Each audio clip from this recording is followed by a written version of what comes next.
La vérité humaine n'a rien à voir avec la vérité de Dieu, parce que la vérité humaine, elle est a posteriori. C'est-à-dire que la vérité humaine, c'est de dire quelque chose de vrai par rapport à quelque chose qui existe déjà. Alors que la vérité de Dieu, elle est a priori. Quand Dieu dit quelque chose, la chose n'est pas encore. Mais comme sa parole est créatrice, ce qu'il dit advient. Ainsi, dans la Genèse, quand il crée, lorsqu'il dit « la lumière est », la lumière n'est pas. Donc c'est faux du point de vue humain. Mais quand Dieu dit « la lumière est », la lumière advient et elle est. Autrement dit, la vérité de Dieu est une vérité créatrice qui a raison par avance parce qu'il dit ce qui est appelé à être et ce qui va être dans son projet créateur. Et la vérité humaine, elle est toujours après coup et en retard par rapport à une vérité qui est déjà passée.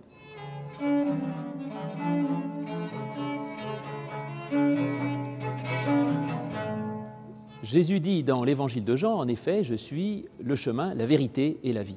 Ça ne veut pas dire que tous ceux qui ne sont pas chrétiens seraient forcément dans l'erreur et dans la mort, mais ça veut dire qu'il est lui-même l'incarnation de cette vérité divine, c'est-à-dire du message créateur de Dieu. En effet, quand Dieu crée l'homme, il n'a pas tout à fait comme but ce que nous sommes nous aujourd'hui, nous sommes tous pleins d'imperfections. Mais quand Dieu crée l'homme, ce qu'il a en tête, c'est le Christ, qui est l'homme véritable, qui est l'homme parfait tel qu'il le désire.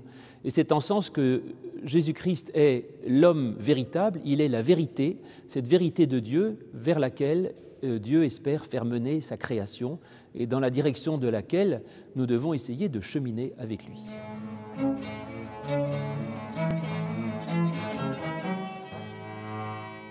Jésus étant la vérité, nous sommes tous en chemin vers cette vérité. Mais ça n'est pas facile pour nous de marcher dans le sens de la création voulue par Dieu. Et c'est là où nous avons besoin de son esprit. Parce qu'en fait, le Saint-Esprit, c'est Dieu lui-même, ou plutôt c'est la puissance créatrice de Dieu. Quand Dieu crée l'homme, il insuffle son esprit dans la matière pour lui donner la vie. Et ainsi, le Saint-Esprit, c'est une source de vie, et c'est la puissance créatrice de Dieu.